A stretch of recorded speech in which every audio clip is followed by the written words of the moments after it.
E vamos às informações. Bom, a estrutura mundial de poder, através dos Estados Unidos, embarcaram numa aventura militar, uma longa guerra que ameaça o futuro da humanidade. As armas de destruição maciça dos Estados Unidos OTAN são retratadas como instrumentos de paz. E isso é um ponto importante de a gente analisar. Como que o sistema observa as coisas no mundo? E a forma de observar as coisas é, através da guerra se traz a paz. Aí eu faço uma pergunta a toda a audiência e a todos que estão assistindo a gente. Vocês acreditam nisso? Que através de armas você traz a paz? Bom, a história da humanidade está aí, que não deixa a gente mentir, né?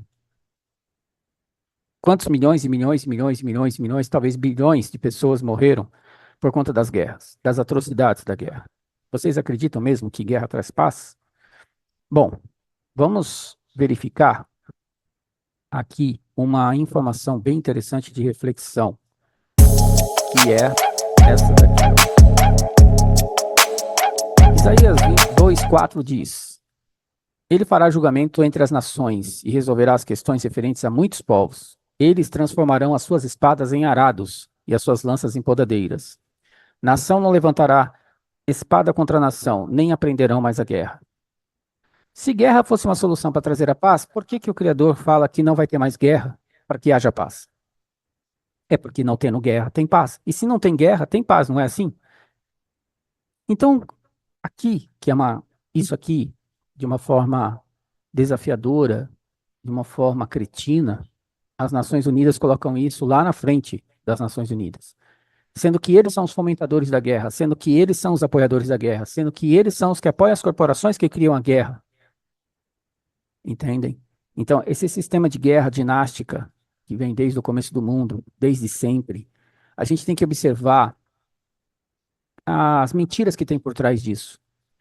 Então, quando a gente fala com uma pessoa que não tem esse conhecimento, a gente deveria perguntar para esta pessoa o seguinte: você acredita mesmo que através da guerra se traz a paz?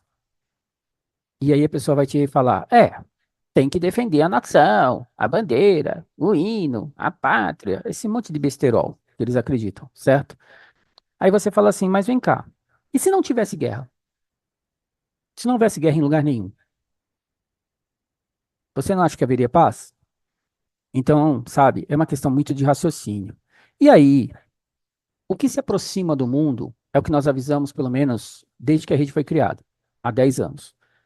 A gente, faz uns 5 anos atrás, a gente fez uma live onde a gente chamava de guerra preemptiva. E eu até tirei algumas informações de lá que estão aqui embaixo, que eu vou falar para vocês. E nessa guerra preemptiva, a gente dizia o seguinte: olha, antes do processo preemptivo, a gente falava que a tendência era que as grandes nações, como Estados Unidos e Rússia e China, entrassem num processo de saída dos tratados nucleares. E por que que a gente falava isso? Antes de acontecer. É porque a gente estudava o investimento de trilhões de dólares em armas táticas nucleares. Então, como é que você vai investir trilhões de dólares em armas táticas nucleares se você não vai usar? E por que não vai usar? Porque se você, Estados Unidos, Rússia, se mantivessem dentro dos tratados nucleares, eles não poderiam usar. O que que eles fizeram? Sair. E aí o que começa a acontecer logo em seguida? Olha aqui. Rússia vai fazer exercícios nucleares perto do território ucraniano. Será uma resposta a ameaças de líderes ocidentais contra Moscou. Essa dialética, antes da fragmentação da Rússia. Nós temos aí contado pela rede, em lives e palestras online, a história da Rússia, né? Ou seja, a Rússia foi fragmentada a União Soviética, entre as várias ramificações, uma delas era que a fragmentação da União Soviética levaria a essa divisão, e essas ex-repúblicas soviéticas se tornariam parte da OTAN. Ao se tornar parte da OTAN, colocaria a OTAN nas fronteiras da Rússia. Tem uma lógica nisso. E aí o que que acontece? Exatamente isso acontece. Então, toda aquela papagaiada de Guerra Fria, na realidade, eles nunca jogaram uma bomba no outro, não é? Eles nunca desenvolveram. Os 5 sentados na cadeira da ONU nunca se enfrentaram de fato, entendem? há sim uma polarização e uma mídia criando os processos para a população que começa a acreditar nos processos e aí se polariza e aí se divide e aí se cria todos os processos que vêm em seguida, comunistas, capitalistas, essas babaquices todas. Mas dentro do processo de fragmentação da União Soviética, a intenção, uma das ramificações é trazer as ex-repúblicas para dentro da OTAN. Isso aconteceu. Então, você tem lá inúmeras ex-repúblicas da União Soviética dentro da OTAN. Tá. Em seguida, após a fragmentação da União Soviética, o plano é desestabilizar o leste europeu e a Ásia Central. Isso também já está acontecendo. Então, nós temos ali, na região do Cazaquistão e regiões do Uzbequistão e Tadiquistão, esqueci agora. É, Tajiquistão, acho que é isso, não estou lembrando. Você tem ali uma série de desequilíbrios, uma série de situações em andamento, né? Do outro lado, você tem o leste europeu com o problema da Ucrânia, que nós dizíamos que esse processo aconteceria justamente para poder desenvolver os processos com a Rússia, que levaria à fragmentação da Rússia, que vai acontecer. A fragmentação da Rússia, ela está dentro do contexto nuclear, tático nuclear. Então, essa fragmentação, a partir do momento que a Rússia tem um arsenal nuclear, sim, a Rússia tem um arsenal nuclear. E por que que ela não usa? De fato, é porque talvez ainda não seja o momento, mas na hora que agir, a Rússia vai ser fragmentada.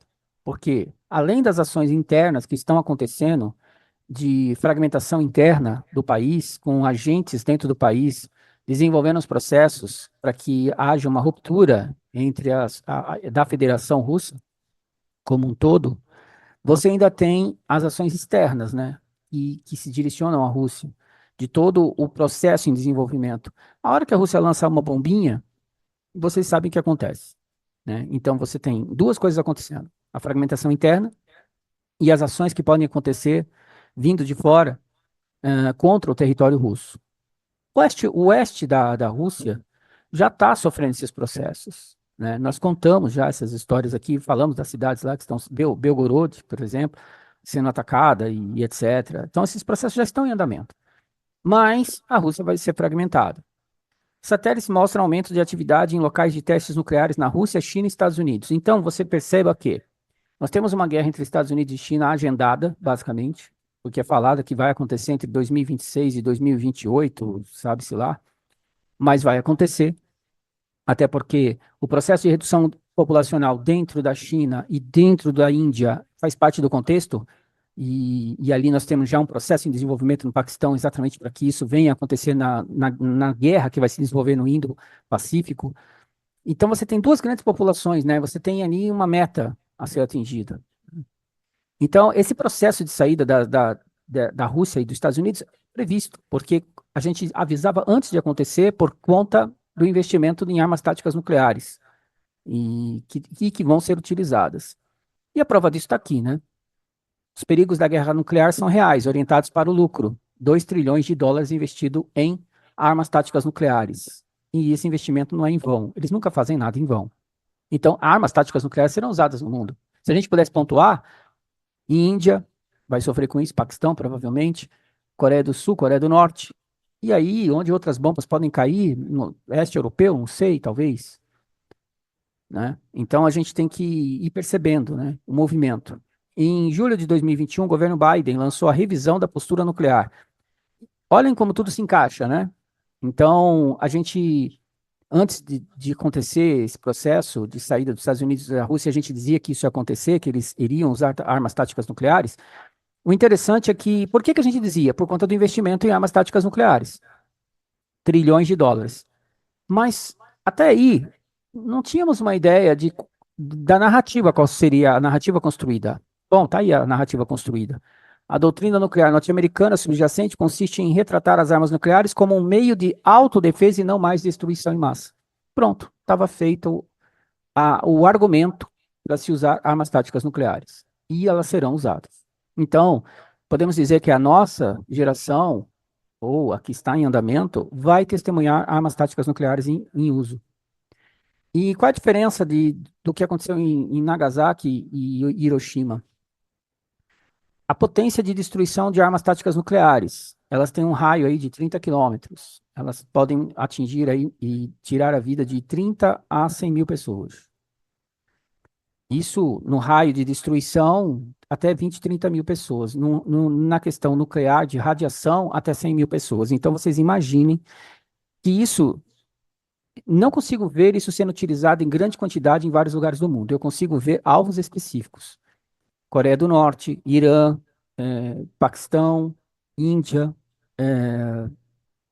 Coreia do Sul. Não sei e não consigo prever Japão, sabe? Não sei até que ponto isso iria. Não sei até onde isso vai. Não tem como prever essas coisas. Mas armas táticas serão usadas, nucleares nesse sentido. E aqui, ó, a estimativa adicional de 100 armas nucleares não estratégicas ou táticas em bases de bombardeio em 5 países europeus. Um deles, Itália, com certeza. Nós temos ali a Turquia, também tem armas nucleares americanas. E nós temos a Alemanha, se eu não me engano, e Holanda e Bélgica, eu não sei exatamente qual. A Inglaterra, com certeza. Então, nós temos ali vários países ali que podem ter essas armas nucleares prontas. Putin suspende acordo nuclear com os Estados Unidos. E aí, do outro lado, Estados Unidos suspende tratado de desarmamento nuclear com a Rússia. Então, a fórmula está aí, né? A equação para o que vai vir a acontecer está aí. É interessante dizer que é tudo um processo, sabe? É tudo uma coisa que é feita em etapas, mas ela é contínua e ela é metódica e ela é feita. Então, você tem assim, se você observar as sequências, né? Elas são muito claras, né? De tudo que começa a acontecer a partir dos anos 80 e se direciona até 2024. A gente consegue definir essas etapas de uma forma muito clara, né? Trump inicia a retirada dos Estados Unidos do acordo nuclear com o Irã. E aí, o que que você tem hoje? O cenário de Irã, Israel, Estados Unidos. Você tem um cenário no Oriente, ali no Oriente Médio, no Mar Mediterrâneo, e uma bomba pronta para explodir. A sistemática como a coisa é criada, né? Então, essa coisa ela vai se desenvolvendo de uma maneira bem perceptível, né? Iugoslávia, Líbia, né? Aí você vai indo, pronto, chegou na Ucrânia, que já é fronteira com a Rússia. Essa coisa se agrava. Aí entra o Irã no meio, Israel. Aí daqui a pouco você vai ver Paquistão, Índia. Aí daqui a pouco você vai ver Coreia do Norte. Essa coisa toda para definir as ações, onde vai acontecer leste europeu, Indo-Pacífico, Extremo Oriente, Ásia Meridional, tudo os lugares que a gente fala há quantos anos, que seriam os alvos. E aí América do Sul também, mas de uma forma diferente, porque aqui outras coisas estão previstas. Uma delas nem posso falar, porque senão eles tiram live do ar, quando a gente publicar o short lá no YouTube. Então, essas coisas que a gente observa com uma clareza muito grande por anos e anos, transmitindo lives e falando sobre a geopolítica mundial no sentido macro, porque a nossa especialidade é o macro, o micro é consequência do macro. O micro, na realidade, obedece às ordens do macro. Então, o micro não vale nem a pena ser avaliado, porque eles estão sofrendo as consequências das ações, né? Então, as mudanças, as estratégias, a forma como isso é feito, não leva em consideração vidas humanas. Isso, de fato, não importa. A equação para eles disso, dentro de uma estrutura de poder mundial que é estabelecida pelos militares, abaixo o sistema financeiro, corporativo e depois vem a política, para eles vidas não importa. O que importa é o objetivo a ser alcançado. Dito isso, a gente tem aqui ó, cerca de 12.500 ogivas nucleares em todo o mundo. De acordo com o portal de estatísticas online, existia aproximadamente 12.500 ogivas até janeiro de 2023. A Rússia lidera, obviamente, 5 mil e pouco. Isso não tem um significado, sabe? Nenhum. A única coisa que acontece aqui é a dimensão da destruição que se quer criar.